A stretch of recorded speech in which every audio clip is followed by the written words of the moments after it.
की चुनावों की औपचारिक अनाउंसमेंट, फॉर्मल अनाउंसमेंट होने के बाद एक पॉलिटिकल पार्टी को रजिस्टर करने जा रहा है। ये दो बड़े बदलाव, दो बड़े amendment, election commission registration of a political party का जो प्रोसेस होता है, एक नई राजनीतिक दल को पंजीकृत कराने के लिए जो एक पूरी प्रक्रिया होती है, उसमें बदलाव कर रहा है। अब इससे कुछ सवाल खड़े होते हैं। जो आम आदमी पार्टी आज इलेक्शन कमीशन से भी और कहीं ना कहीं भारतीय जनता पार्टी से सीधे तौर पे अमित शाह जी से पूछना चाहती। पहला सवाल, किस पार्टी को रजिस्टर कराकर आज भारतीय जनता पार्टी यह चाहती है कि उसे चुनावों के मैदान में आने वाले फरवरी के महीने में होने वाले चुनावों के मैदान में उतारा जाए? वो कौन सी पॉलिटिकल पार्टी है जिसके लिए ये स्पेशल अरेंजमेंट्स किए जा रहे हैं? दूसरा बड़ा सवाल, ऐसी क्या जरूरत पड़ गई कि कानूनों को बदल के रात बेरात रजिस्ट्रेशन की जो पूरी रूल्स होते हैं उसमें तब्दीली कर कर, बदलाव कर कर एक स्पेशल पॉलिटिकल पार्टी को रजिस्टर कराने के लिए जद्दोजहद कर रहा है इलेक्शन कमीशन? तीसरा बड़ा सवाल, इस पॉलिटिकल पार्टी के, इस मोर्चे के, इस धड़े के, इस ग्रुप के रजिस्टर होने के बाद सबसे ज्यादा राजनीतिक नुकसान, वोटों का नुकसान कौन सी पॉलिटिकल पार्टी को होगा? हमारा चौथा सवाल,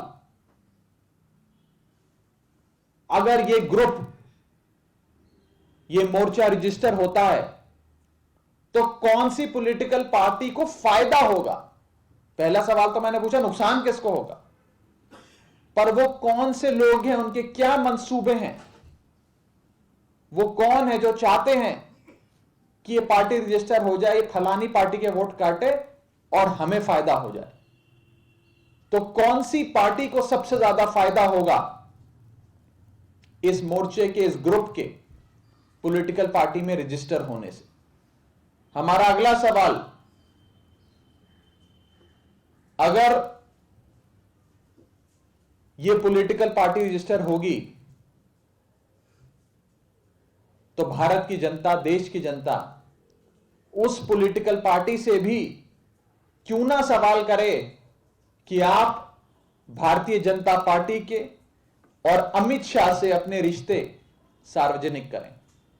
जो लोग स्पेशल अरेंजमेंट के तहत अपना मोर्चा रजिस्टर करा रहे हैं, अपनी पार्टी रजिस्टर करा रहे हैं, उनसे यह सवाल बनता है कि आपका क्या कोई रिश्ता है भारतीय जनता पार्टी के साथ, आप उसे भी साफ करें। ये 5 बड़े सवाल आज आम आदमी पार्टी पूछना चाहती है। और आप में से जो लोग पंजाब सियासत को लगातार देखते आए हैं, समझते आए हैं, उस पे अपनी पत्रकारिता, अपना जर्नलिज्म करते आए हैं, आप ये बात अच्छे से समझेंगे कि भारतीय जनता पार्टी किसी भी स्तर तक जाएगी, किसी भी एक्सटेंट तक जाएगी आम आदमी पार्टी को पंजाब में सरकार बनाने से रोकने के लिए। भारतीय जनता पार्टी ने पहले सोचा कि शिरोमणि अकाली दल को आगे करके शायद हम आम आदमी पार्टी को रोक सकें। आम आदमी पार्टी नहीं रुकी।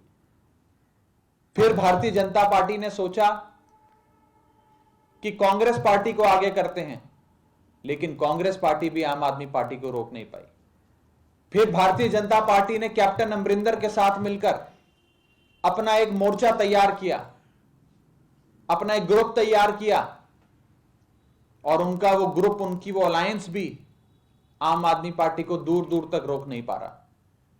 तो अब कहीं ना कहीं बीजेपी एक नई फॉर्मेशन, एक नई पॉलिटिकल फॉर्मेशन पंजाब में लाने के लिए तमाम तरीके की फैसिलिटेशन, तमाम तरीके की रियायतें, तमाम तरीके की रिलीफ आज देने जा रही है।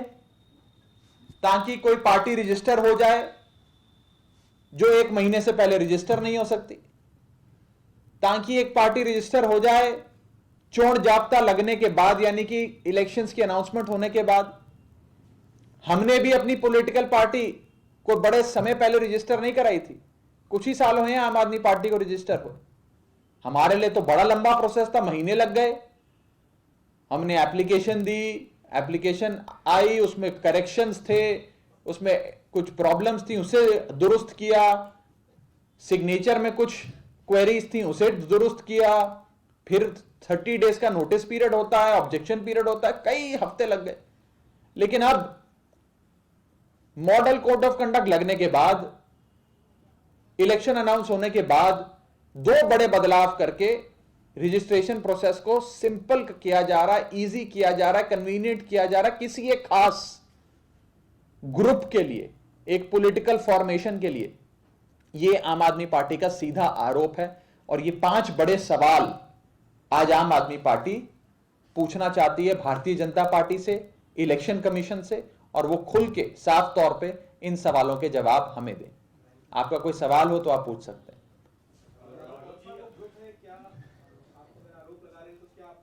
मुझे लगता है कि आवश्यकता नहीं है आज कि मैं इससे ज्यादा कुछ कहूं। वो कौन सा मोर्चा है, कौन सा ग्रुप है, कौन सी पॉलिटिकल फॉर्मेशन है, वो कुछ ही दिन में आपको पता लग जाएगा। क्योंकि कानून में बदलाव करके इलेक्शन कमीशन एक स्पेशल ट्रीटमेंट देता हुआ इन लोगों को फैसिलिटेट कर रहा है, इन लोगों की पॉलिटिकल पार्टी बनाने के लिए, कानून को ताक पे रख के। तो कुछ ही दिन में मुझे लगता है आपको पता लग जाएगा। और पंजाब में हर आदमी जानता है कि भारतीय जनता पार्टी आम आदमी पार्टी को रोकने के लिए हर एक्सटेंट तक जाएगी। ये सवाल आपने भाजपा से पूछे हैं या किसी नेता से पूछे? ये सवाल हमारे इलेक्शन कमीशन से हैं, ये सवाल हमारे भारतीय जनता पार्टी से हैं। क्योंकि मेरा सीधा सवाल है कि इस पार्टी के रजिस्टर होने से सबसे ज्यादा फायदा कौन सी पार्टी का है और सबसे ज्यादा नुकसान कौन सी पार्टी? यह पार्टी किसके वोट काटेगी? कहीं ना कहीं ऐसा नजर आता है कि यह पार्टी सिर्फ आम आदमी पार्टी के ही वोट काटेगी, सिर्फ आम आदमी पार्टी को हराने के लिए, सिर्फ आम आदमी पार्टी को रोकने के लिए। ऐसा लगता है कि यह पूरी कवायद चलाई जा रही है कि कानून में तब्दीली कर कर, बदलाव कर कर, कुछ दिनों में ही चुटकी बजाते हुए एक नए मोर्चे को, एक नई पार्टी को मैदान में उतारा जाए, कहीं आम आदमी पार्टी के कुछ वोट काट ले। इस सोच के साथ, आम आदमी पार्टी को कमजोर करने के लिए, इस सोच के साथ एक पॉलिटिकल पार्टी को रजिस्टर कराया जा रहा है। पंजाब से जो लोग आते हैं वो सब समझ रहे हैं कि मैं क्या कह रहा हूं। कौन सी पार्टी को आज भारतीय जनता पार्टी चाहती है कि यह पार्टी रजिस्टर हो जाए ताकि आम आदमी पार्टी को नुकसान हो।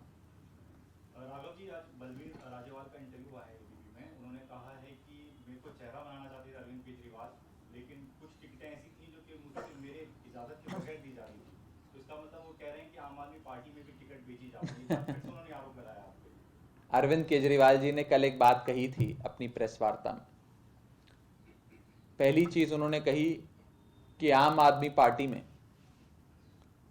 ना तो टिकट बेची जाती है, ना टिकट खरीदी जाती है। और अगर कोई शख्स आम आदमी पार्टी का नाम इस्तेमाल कर कर लेन देन करने की सोचता भी है, कोशिश भी करता है, तो उसे आम आदमी पार्टी बख्शेगी नहीं। अरविंद केजरीवाल जी बख्शेंगे नहीं। दूसरा, मैं दोहरा रहा हूं अरविंद केजरीवाल जी ने क्या कहा। अगर कोई शख्स बेबुनियाद झूठे आरोप लगाएगा, चुनाव से पहले अरविंद केजरीवाल और आम आदमी पार्टी पर कीचड़ उछालने की कोशिश करेगा कि टिकट बिक गई, टिकट खरीद ली, टिकट बेच दी, उस शख्स को भी हम छोड़ेंगे नहीं। हर संभव कार्रवाई करेंगे। ना सरकार बनने से पहले छोड़ेंगे और ना सरकार बनने के बाद छोड़ेंगे। यह मैं साफ तौर पे कहना चाहता हूं। और वो शख्स आज तक पैदा नहीं हुआ और वो रकम आज तक बनी नहीं जो अरविंद केजरीवाल को या आम आदमी पार्टी को खरीद ले। यह मैं साफ तौर पे कहना चाहता हूं। सर, आज अरविंद केजरीवाल ने पंजाब में एक नंबर भी जारी किया है कि पंजाब की जनता बताए कि सीएम का चेहरा कौन होगा। इस पर बीजेपी नेता मनजिंदर सिंह सिरसा ने कहा है कि भगवंत मान को धोखा दिया जा रहा है और खुद अरविंद केजरीवाल सीएम बनना चाह रहे हैं पंजाब। देखिए, 5-7 दिनों की बात है। ये नंबर हमने जो जारी किया है, इस पर 17 तारीख तक पंजाब की आवाम, पंजाब सूबे के लोग, उनका अगला मुख्यमंत्री कौन होगा उसका नाम हमें बताएंगे।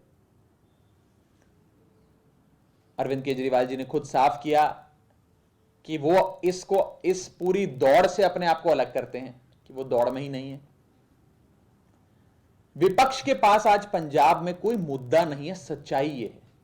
हम जो चीज अनाउंस करते हैं, जिस चीज की घोषणा करते हैं, जिस भी वादे का ऐलान करते हैं, जनता का सीएम चुनने के लिए कोई प्रोसेस का ऐलान करते हैं, हमारे विपक्षी जो बेचारे मुद्दा लेस हैं, इशू लेस हैं, वो उसी में मीम नेक निकालने में लग जाते हैं। उन बेचारों के पास कुछ बचा नहीं, वो क्या करें। मुझे तो कभी कभार ऐसे नेताओं पे जिनका आपने नाम लिया, उनको उनकी शक्ल देख के दुख होता है, दर्द होता है उन पे। मेरे को they have my sympathies, I feel bad for them. बेचारे कुछ कर ही नहीं पा रहे, क्या करें, उनको बोलने दीजिए। और कोई सवाल किसी साथी का? Thank you.